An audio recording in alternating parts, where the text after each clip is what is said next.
See, it has started. Okay. So I think concerning portfolios is it's just like a way of sort of like building your identity, sort of like your own brand, where you are like reachable, approachable, and just like have this representation of you online where you can like easily be contacted. So I think the first, should I say the biggest medium for that means is probably LinkedIn, because there's so many use cases for LinkedIn. You could like send messages to people, people could send messages to you, you could just put yourself out there. So let me start by just going through my own portfolio first. So I'll be sharing my screen, share my entire screen. So here we are. Yep. So I'll just which let's see this. Okay, so this is my LinkedIn profile. So I think for me the most important part of your LinkedIn profile is this box here. This first box. This first box is really important, and I think a lot of people don't like pay attention to the picture that is there or whatever you wrote there and things like that. But I feel like it's the most important thing because, for example, let's say these people here, these people here, Sean Stevens, cloud DevOps engineer, Oluwafemi Afolayan, data scientist, AI solutions engineer. So these headers, they speak volumes. And there are still some people who don't think the picture you have here is important. I mean, this is an AI picture. I just changed it recently. But I think if I was in the jump hunt, I'll use an actual image.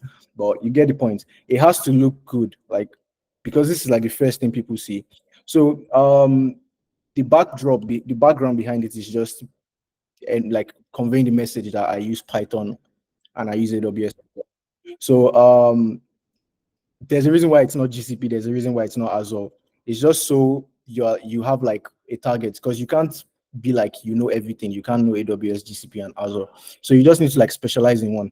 So basically, this first image here, this first space you're seeing is just my entire identity in one space. So now I've completely sold myself in just this place alone. You don't even need to scroll to think like, oh, this person knows what he's doing. Machine learning engineer, 2x IBM AI certified professional, 1x IBM data science certified professional, done TensorFlow, AWS, CI/CD, Kubernetes, SQL, and LLMs. So yeah, I think for your portfolio, LinkedIn is the number one place to have your own identity. So if you're starting with LinkedIn, you have to like get a good back picture, and it takes time. I don't think it's something you should just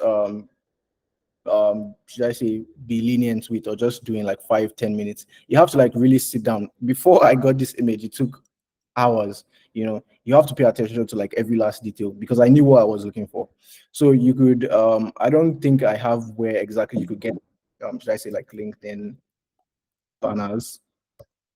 So I don't know about Canva, but and yeah, you could also steal a banner. I don't know, like I could go to, for example, I don't know if Nifemi will have a banner, but let's just say, let me just go to Clinton James. You have a banner, and I could just dub his banner, or he doesn't have a banner.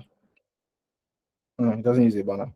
But basically, I could just go around searching for people using their banners and stuff like that. So I could eventually just like run into a banner that I would. But yeah, that's like the whole gist on like the whole banner side. Yeah, it's just for like a good visual representation. So coming down here, you need to sell yourself in the about, and it's not like anybody is going to read it. So now here's the thing: when people are searching for you, they don't search for your name; they search for a a a class of people. They're searching for like a data scientist who can use natural language processing. So now everything you see here is just a bunch of keywords because nobody actually reads all these things. You just need to have enough keywords. There's artificial intelligence here, there's DevOps here, there's FinOps here, there's NLP here, there's CI/CD here, there's Kubernetes, there's IBM, there's AI.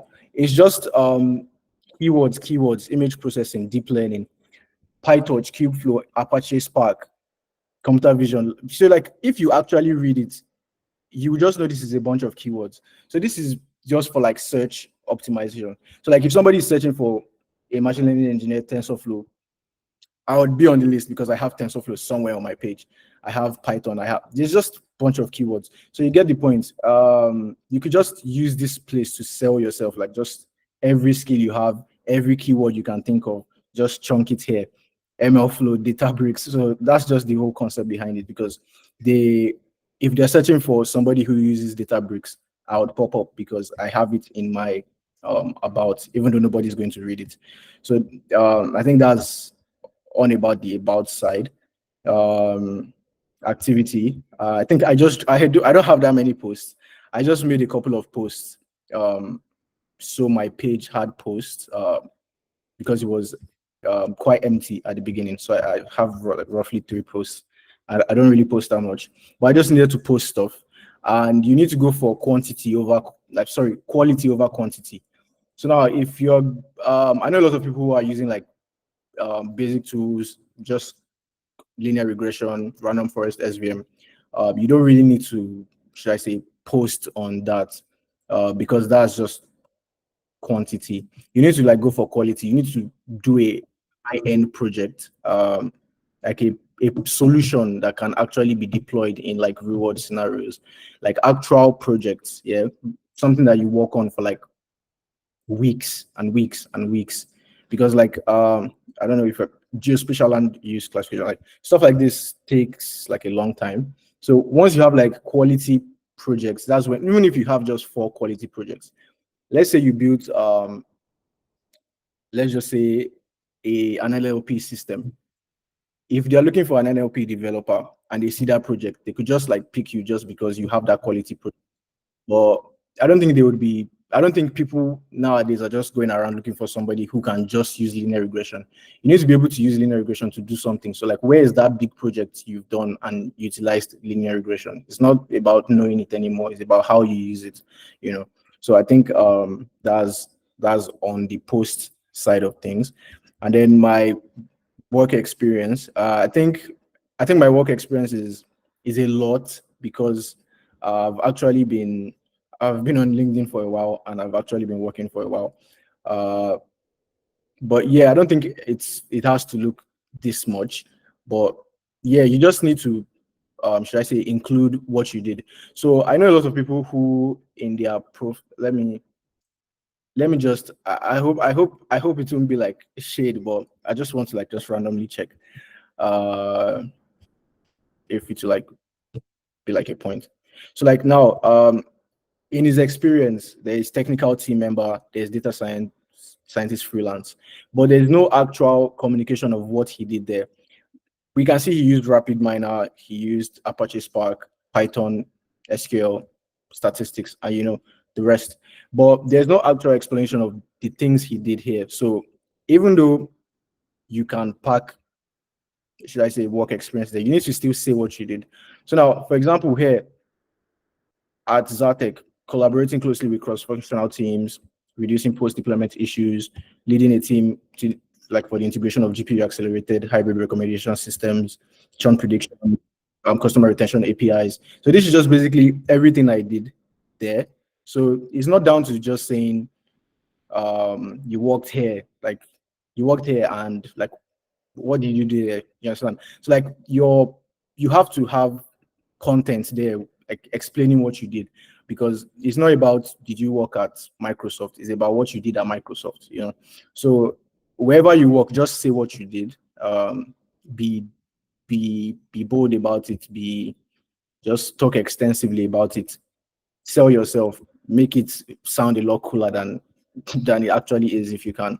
But that's just the whole summary. So whatever experience you have, just let the recruiters know what you did there, not just that you worked there. So I think that's on the experience side. Then education. I don't know if this is ethical, but I never put my year of completion on anything. People always put the years where they finished school, like that, 2018, 2022. So this just lets a recruiter know you finished your BSc 2 years ago, like less than 2 years ago. So like you're not really ideal if you are just finishing school, you are quite entry level, and yeah, I'm probably entry level as well, but I don't put my years there because I don't want you to know how, because as if, you know, education is something that's really irrelevant. You never pull up to an interview and they ask you where's your master's degree. Nobody will ask you for your master's degree. Nobody's going to ask you for your BSc. So why should it be standing out and pulling you back? Because to an extent, degrees actually pull you down more than they bring you up. Because this looks ideal to me. I have a BSc at Landmark University. That's all you need to know. When did I finish? If you ask me, I'll tell you. If you don't ask me, that's the end of it. So I think you don't need to put the years where you finish school there, so it doesn't affect. Okay, we don't want somebody who just finished school. You know, things like that could just hinder the process. So I don't know. It's down to you. If you finished school a long time ago, it's fine. You can keep it. But I didn't finish school that long ago, so I don't have it there. Then licenses. I think for licenses and certifications, I feel like it's a gradual process. So now, here's the thing. Up here, it looks as if, okay, I have uh, big certifications and stuff like that. But it didn't start here, you know, like if you scroll to how it started, I have fundamentals of digital marketing. It makes no sense. It's just down to me wanting to have certifications. I was literally just looking for anything. I look for free certifications, problem solving, all these ones down here are free. Dynamic programming. I took IELTS for school, but I still put it here. Introduction to DevOps. You know, just like eventually there was this upward trend in the type of certifications I started going for, and it all started from somewhere. So you don't need to like okay, you want to get a certification and you just jump straight to like AWS. It's not necessary. If you don't have the finances and, should I say, all of that, you don't need to like go straight to those things. You can like have a gradual process. Take your time. Like it doesn't happen overnight. It doesn't happen in weeks. It doesn't happen in months. Don't stress yourself. Just trust the process, I guess. So my certifications, I just took basic ones like HackerRank. I took the Great Learning Dynamic Programming, just like that, till I started taking like more serious certifications. But yeah, do I think they are that important? I don't think they're that important. Um, I just like having them, I guess, because I like my portfolio being complete. So like if you don't know if you don't know how to get a certificate or like how to go about it, or it's beyond your means, it's not necessary, trust me. Like it's just like eye candy, you know. It will boost you, like if just because it's eye candy. They may not even be looking for somebody that has certificates, but the fact that you have it is just eye candy, so it's attractive. That's in my own opinion. So there's no harm in having it. So if you can get certifications, then get certifications. Then volunteering. I mean, it doesn't have to be cool like Google, but you could just include what you like, where you volunteered. uh I mean, nothing like, not irrelevant stuff, but like something that still like aligns with what you're doing. Maybe if you worked somewhere for free or something like that, you can call that volunteering. Or you just did something on free, whatever. You could just tag wherever it is and be like you volunteered there. Skills, these are like LinkedIn assessments. So I think I took a bunch of them and I randomly just take some. If you fail, you try again. If you fail, you try again. But I've stopped taking them. But I think I took a few, should I say, LinkedIn tests. But I don't think they are also relevant. But at the same time, it's just to have a complete profile. So now, from top to bottom, my profile to me is complete. My URL doesn't work anymore. I didn't renew it because I don't think I need it at the moment. But yeah, it's just about having like a complete, should I say, a complete identity online, where if anybody just comes here, they can just like, oh, ask you, are you available for a job, or will you be interested in this kind of role? Don't be surprised when your profile looks good, people will reach out to you.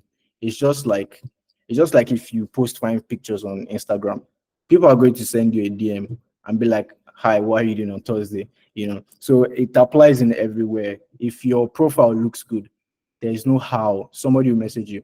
It doesn't have to be a top company, but like somebody is going to message you. It's like 100% certain. Then one of my favorites is GitHub. GitHub is not the type of place where you get views or you get attention. It's just like, for me, it's a testament to how you've grown and how long you've been working for. So now it could be like you saying, yeah, I've been working for like 4 years, but you don't have any projects from 4 years back. So now you could have all these projects on your system, but there's no proof that you've actually been doing this for a while. So now when I have my GitHub profile, there are timelines and stuff. It's never too late to start, like the best time to start is now. If you don't use GitHub, you could start using GitHub. So like now, if you go back as far as 2022, there is like stuff I've done, stuff I've worked on, and all sorts of things. So it's just like testament to, okay, yes, I have been doing this for a while. It's not just cha-cha-cha, because you can't just be talking, that, oh, I've worked on this, I've worked on this, I've worked on that. If they check your GitHub profile, it'll be like, yes, he worked on this in September 2024. So like this months ago, how many months? Like 7 months ago. So it spans back to July, to like years back. So this is just like, should I say receipts? Like you just have receipts for the stuff you've done, like the time you did it. So yeah, nobody checks your GitHub, if I'm being honest, but like I said, it's testament to how long you've been working for, and your projects, basically. So you could just use this as your portfolio. You don't I mean, me, I used to have like a website where I had my projects there, but I don't have that anymore. There's nothing wrong with having one, but I think for now this just works for me. If they need my portfolio, I just send them this. So I had to like optimize my GitHub page to look like a portfolio, basically. So then I think one other thing will be your resume. So now this is my resume. Hasn't been updated, but basically I think the three things I want to mention is education. I see a lot of people putting education at the top. Trust me, nobody cares about education. I feel like if you say you have an MSc, nobody's going to check. If you say, I mean PhD, they might check, because you probably need to have like research papers online. But like if you claim you have an MSc, nobody's going to like double check you. I have never been asked for my degree. So like I know it's pointless. Like it doesn't help like your education that you have a BSc. It's not impressive to anybody. So like you don't have to put it up. Even if you had like a first class or something impressive, trust me, nobody still cares. So you could just put the important things first, and that's like what you've actually done, not your school days, because like what you did in school does not really help the matter on ground. Like, what can you do for us? You having a first class in mass communication is, I mean, but like it's quite pointless if you ask me. So it has to be there to show you went to school, but just put it at the bottom. Like it doesn't have to be at the top. Hyperlinks, if you have like your email has to be hyperlinked. You have to click it and then it opens the email. You have to click your GitHub and it opens GitHub. You have to click your LinkedIn and it goes to LinkedIn. So you have to like take your time and like just pay attention to detail. So the person doesn't have to be like searching for you everywhere. Everything that has to be a hyperlink should be a hyperlink. If your companies, you want to put the company hyperlink there, where you just click the company and then it goes to the company. I didn't do that, but you can also do that. You could just use hyperlinks a lot, because the whole concept of hyperlinks is, if the recruiter has something to click, he's going to remember this page more. For example, if you open this and you click this and it takes you here, but you would have to come back to my resume. So it's just like, I've taken you here, you've come back here. So there's just something more memorable about my own CV, because it's like an experience. It's not just like a sheet of paper. It's actually dynamic. So you could make use of hyperlinks to put your email. So I don't think anybody's going to contact you from here, but just to have it there, So like then also you need to use percentages to quantify your impact. Um, Everything can be quantified, but to an extent, you just need to like put a percentage, like put a cap on what you did. And I think there's 92 here, but like you don't always have to use excessive numbers. Here's why, because I've seen some people who put some very crazy numbers there. You worked for 2 months at a company and you caused a 60% increase, which is very unrealistic. So it goes two ways. You putting percentages can just make you look like a sham, and it could also make you look like a professional. The numbers you put have to be reasonable if you didn't calculate it properly. So like if you when you work, if you can calculate your metrics from the company, they can tell you how your performance is, you can know like the improvements, you could put that down. Yeah. But like if it's something that you're using your head for, like how much difference did you make? And you want to say you made around like 20% difference. It has to make sense. You can't work somewhere for like 3 months and say you had 40% impact, because it's like, what was the company now doing before you came there?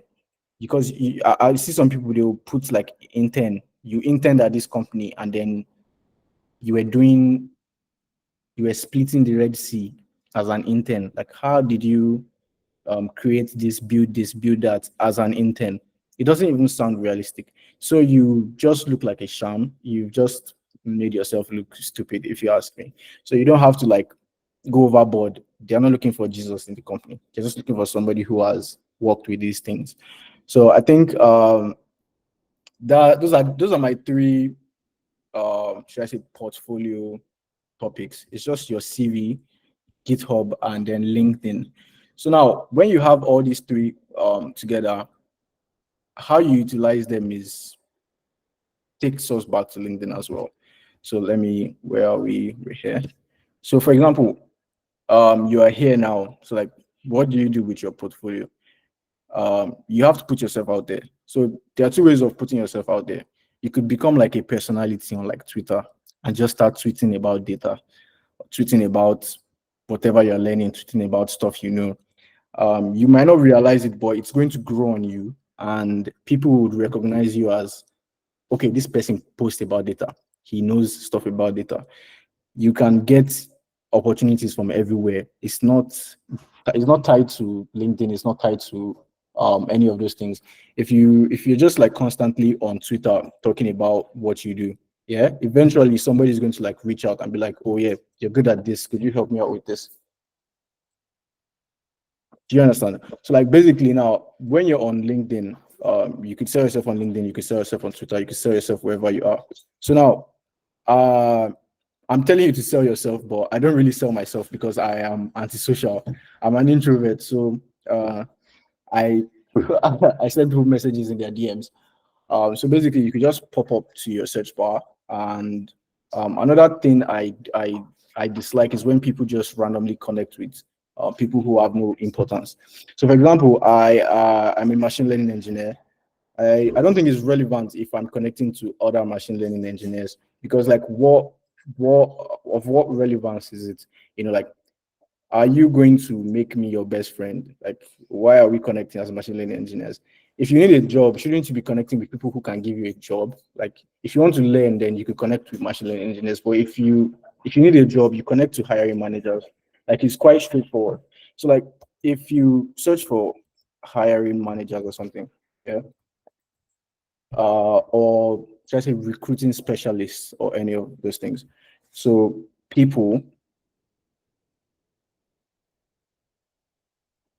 VP at Max. So Max is like an African agency. They do logistics and stuff.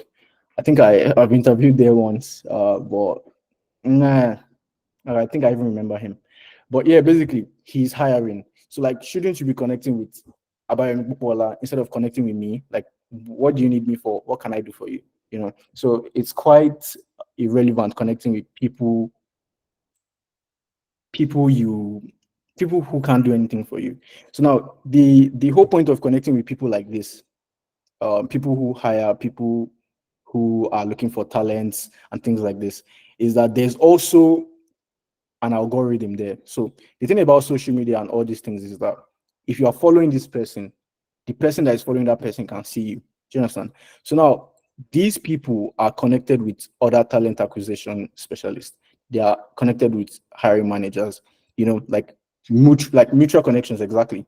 So now this person is connected to this person, this person, this person, this person, this person. So you getting into this person's network, you have more visibility just because you're connected to this talent acquisition specialist, you're connected to this hiring manager, you're connected to not this data scientist, but like somebody who is hiring. So now you are in this pool where you are like visible, yeah, to these people. They can see you as a mutual connection on another recruiter's page. So it's like if a recruiter, if for example, there's never just one recruiter. So, for example, at Max, they have 5 recruiters, and you've connected with this person who is hiring at Max even though he didn't ask you to interview. If you're looking for somebody and a recruiter at Max is looking for somebody, whether you like it or not, you're going to pop up first. Here's why, because you are following people at Max. So, like, if a recruiter at Max sees you and is like, oh, you're connected to Abayomi, he sends you a message, like, straight up, because Abayomi is your connection. So, like, that's the thing. You can't be out here just going to my network because LinkedIn tries to feed you with it. Yeah, people you may know from Lamarck University. While I'm not throwing shade, but I don't see any reason connecting with economics, accounting, social impact, and youth. It's just it's just more sensible for me to connect with hiring managers because they're the ones that can help me.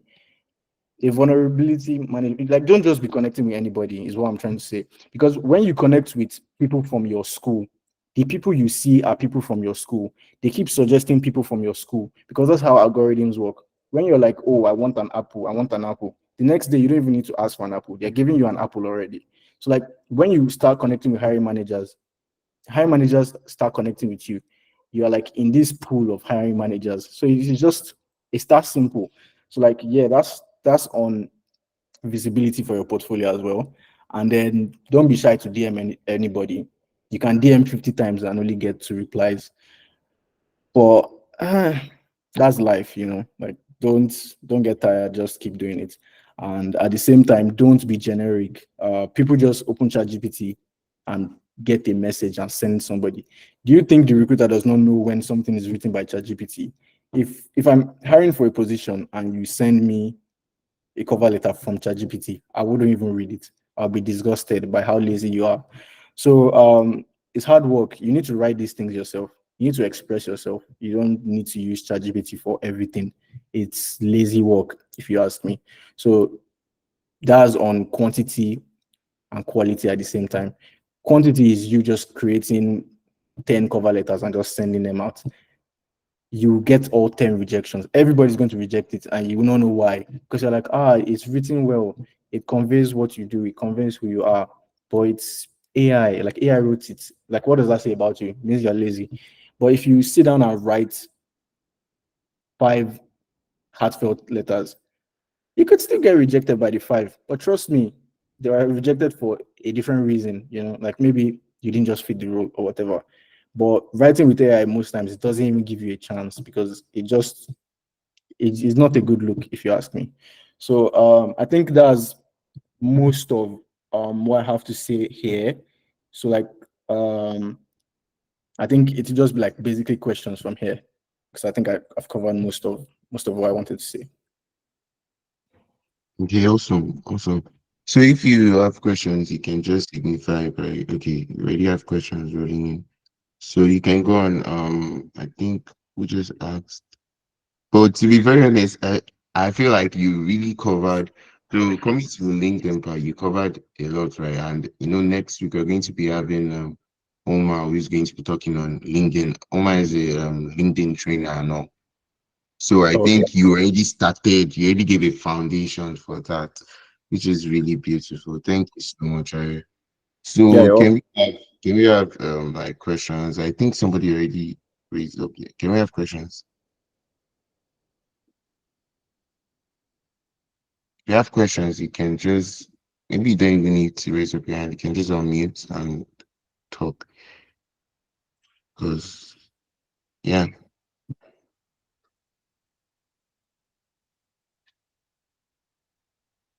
Okay. So we don't have questions regarding even the GitHub or anything. I mean, if you are sure, you could just leave it like in the chat, I guess. Yes, you can drop it. Chat. Yeah, so we could just like wait for a little bit.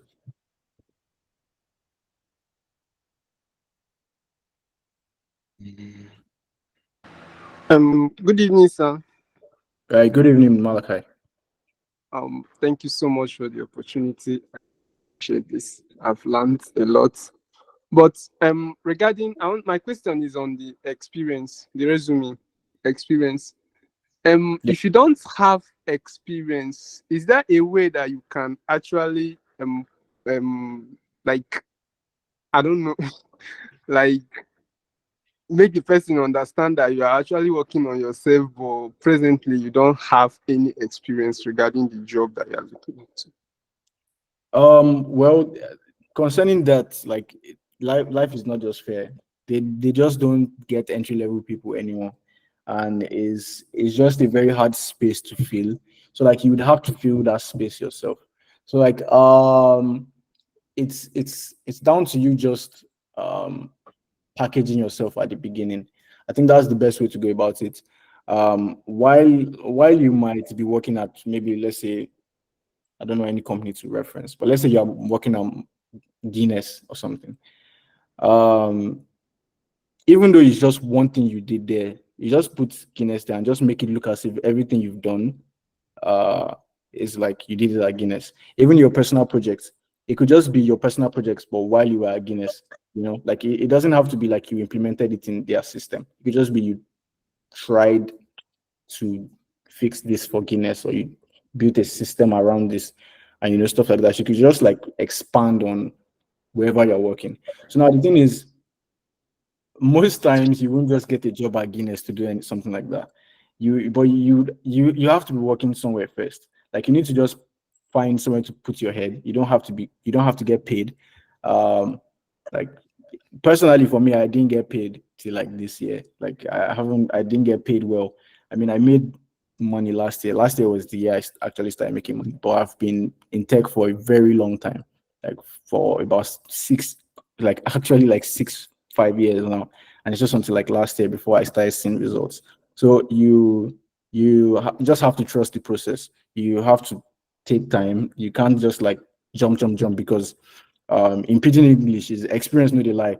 Because if you lie about the experience and you actually it's time to do the work, I promise you will not be able to do it. You'll just be running around trying to get patchy solutions, but doing this with this, mixing this with this, trying to get it, but it's not even a good look at all, and it's not even worth it, because you most likely won't keep the job. So you can't fake experience. You just have to like slowly. You will get there. Like I don't know what it is, but like you will get there. Like once you just keep working hard, you keep working hard, you keep working on yourself, keep putting yourself out there. Eventually, like something is going to come through the door. You know.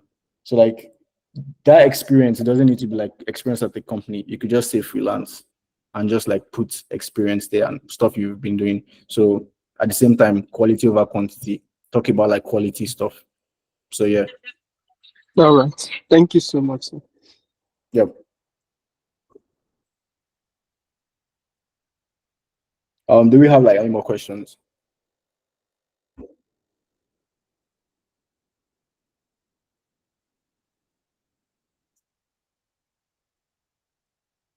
You can drop it in the chat too.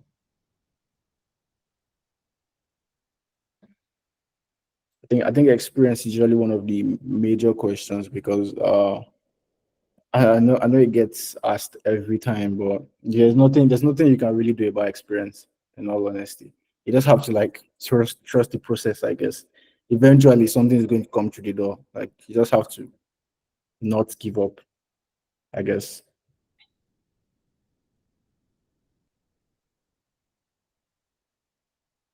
Okay. But yeah, do you have resources for interview preparation for data related jobs? Um Okay, I think Ibrahim's hand is up, but yeah, let's answer Egosha first.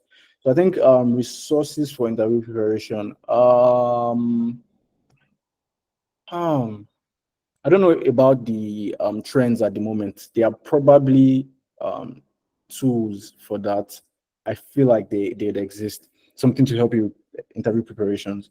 But I think when I started learning or like rehearsing for interviews, those things didn't exist. So I'm not knowledgeable about any resources for interview preparation. So it's just I interview with confidence and just basically what I know. Uh, you need to read the job description. You need to read what they are looking for. You need to read about the company and try to find out what tools they already use. So like when you are in the interview, everything you speak about has to be what they are already working on. So they feel like, oh, this guy completely aligns with us. So if you read the company's background and it's like, oh, they work with Power BI, you can't come to the interview now and be talking about Tableau. Do you understand? Like you have to know, you just have to do like background checks on these companies first. So you can't come to the interview and be saying, oh, you can do this with Tableau, do this with Tableau when they use Power BI. The next interview after your own, if the person says Power BI, then you are cooked. So you need to know what these companies use, know what they are looking for, and that's what like you talk about. So I think that's the best form of interview preparation.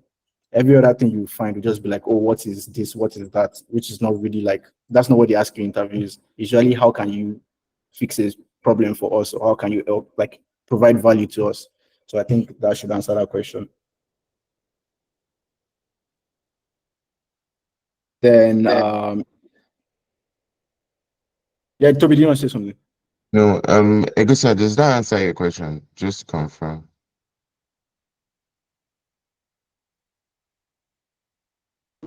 Yes, it does. Yes, it does. Okay. All right, All all right. right. Sweet. You're welcome. Ibrahim, you can go.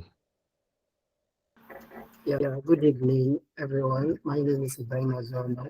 I really appreciate you people. I pray to Allah, I pray to God to continue to be with everyone of you. And I know one day, like the grace of God, we are going to be like you guys. So I'm hearing GitHub for the first time. I only know about LinkedIn and how to navigate on LinkedIn. But maybe I joined the class late. I don't know much about GitHub. Please, can you just recap on what Git and GitHub is all about?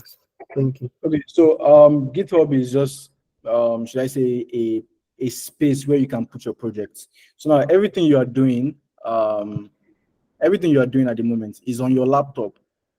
Like, where do you show these people who you are? Like, what do you do? What can you do? What are you capable of doing? Like, you need to like put yourself out there. So it's definitely not going to be on your PC. It has to be online. So GitHub is a sort of like page where you can put your projects and just keep them there. There are a lot of more, should I say, advantages of GitHub. But like, I think for the concept we're just talking about putting your projects online where people can see your projects, they can see your growth, how long you've been using these tools. Because I think when you're even working in a professional environment, you won't be working on your system alone.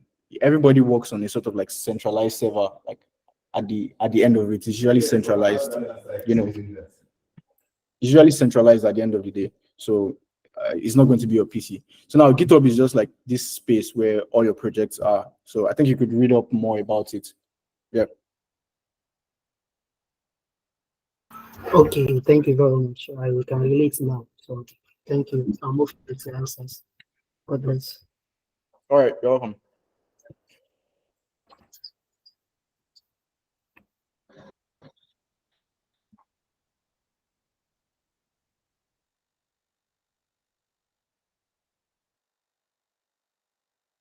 Okay, so Mustafa said in okay everywhere I didn't get this question well actually. It's everywhere that data analytics roles it's everywhere that data analytics roles are already saturated and it's best to go for data science. What can you say about this? Why do you have anything to say? Basically, I think I don't know about saturated, but one thing I know is if you are the best at what you do and if you have value, you could succeed everywhere. So I think personally, my own drive is from my dad. He says, even if you're a car washer, if you're the best car washer in the world, you'll be successful. So it's just down to being good at what you do. So there's nothing about data analytics being saturated. If you're a very good analyst, you will still be successful. Yeah. Yeah, And you just have to like I think you there are just have to different. also, Okay, you just have yeah. to wait, go. Sorry. Go on, just go on. Yeah, you just have to like integrate yourself with the field you want to specialize in. You could be like a financial analyst, basically. So like if you have to like have domain knowledge. So like if you're going to be working at a hospital as a data analyst, you have to have like a medical background. If you're going to be working at a bank, you need to have financial background. So at the end of the day, it's not going to be called data analyst. It's going to be medical analyst, financial analyst, business analyst. So like the key word before analyst is where you should be focusing on. So I think either way, there's nothing wrong with analysis. Is that domain knowledge that is really important. Yeah, I think you just said what I wanted to say. So, like at the end of the day, right? There are plenty, let's say there are plenty roles as a data analyst you can feel like AY said. So you need the domain knowledge. For me now, from my experience, like there's a company I was working with last year so they are based in Miami, Florida, and they needed to.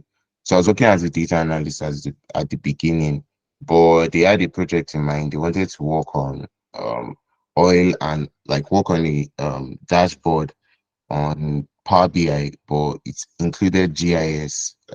And I've never had that domain knowledge. So I started learning. Actually, in Data Fellows, there's someone who actually studied GIS and everything. So he was helping me with some of the resources that I needed. And we also had to communicate at the point.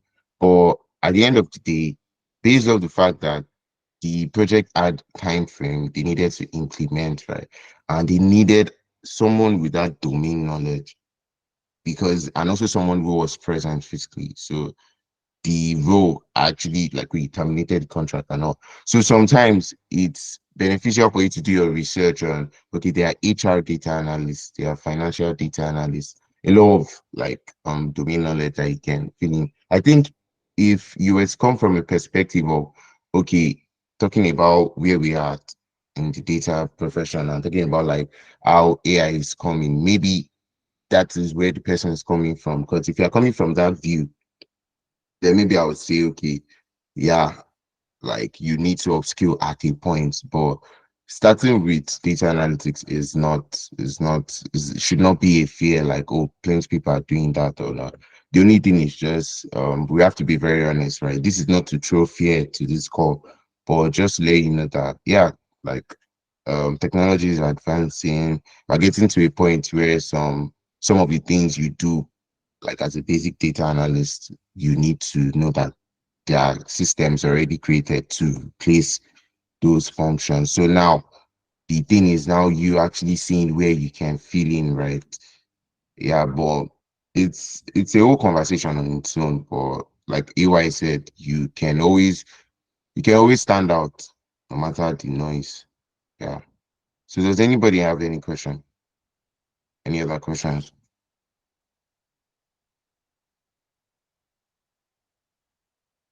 Yeah.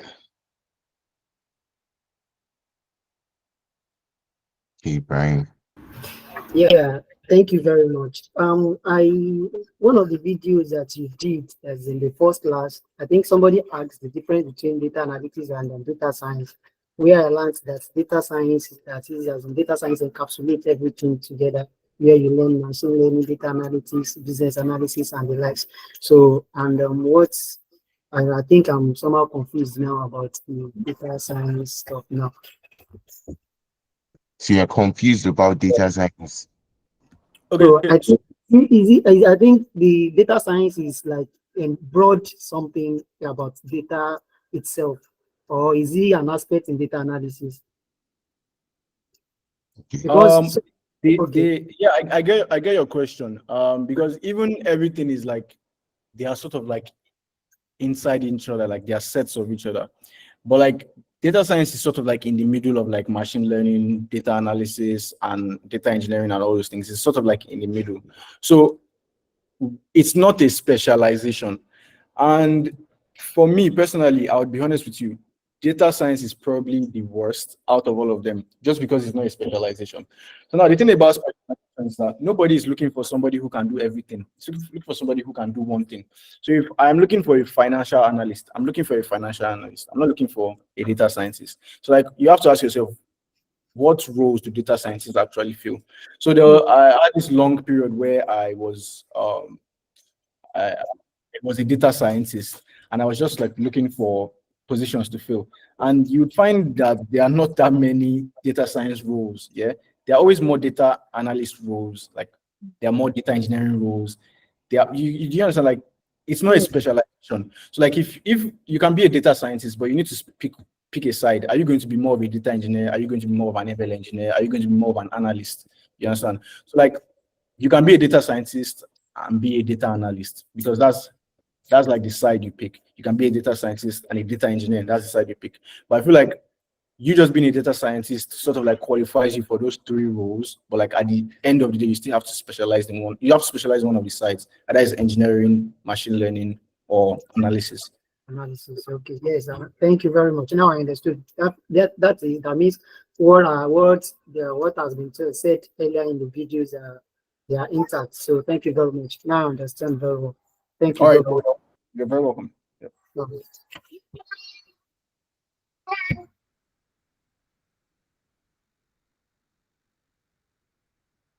Okay, just to confirm, we don't have any questions again.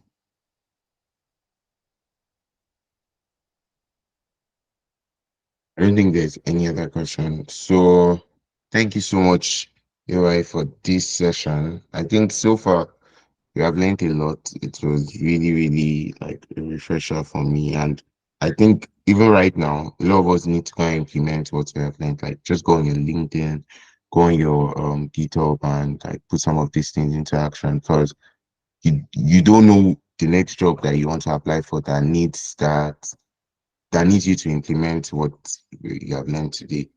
Yeah, and just mention again, like the final project has already been like I've gone through the final project last week, and you can check for the video on YouTube. We watch it if you were not there, and yeah, you can start working on it now. But it actually starts, your 4 weeks starts counting from next week. And next week we are just going to be having like next week Saturday, we are going to be having a session with Oma. She's a LinkedIn trainer, and also she's going to walk us through some insider, and she's also a LinkedIn insider marketer. She's going to give us like some tips and everything.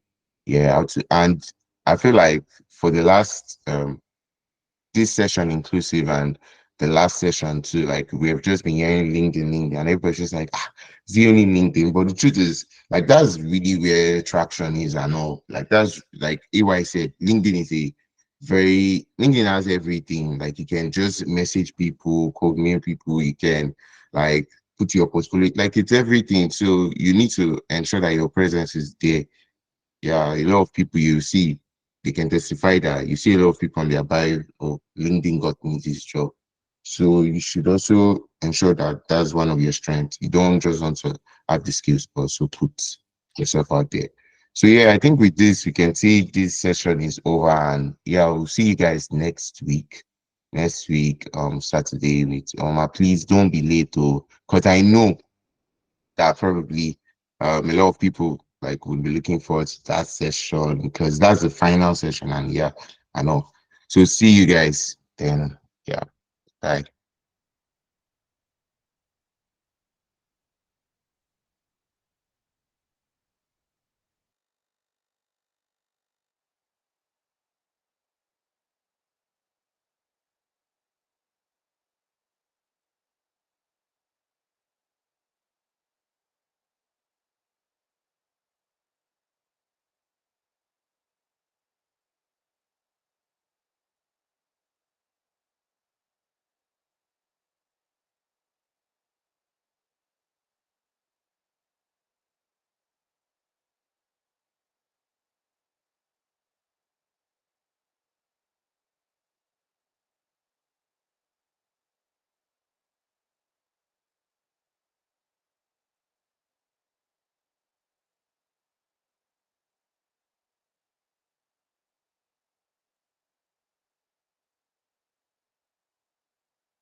is the class over?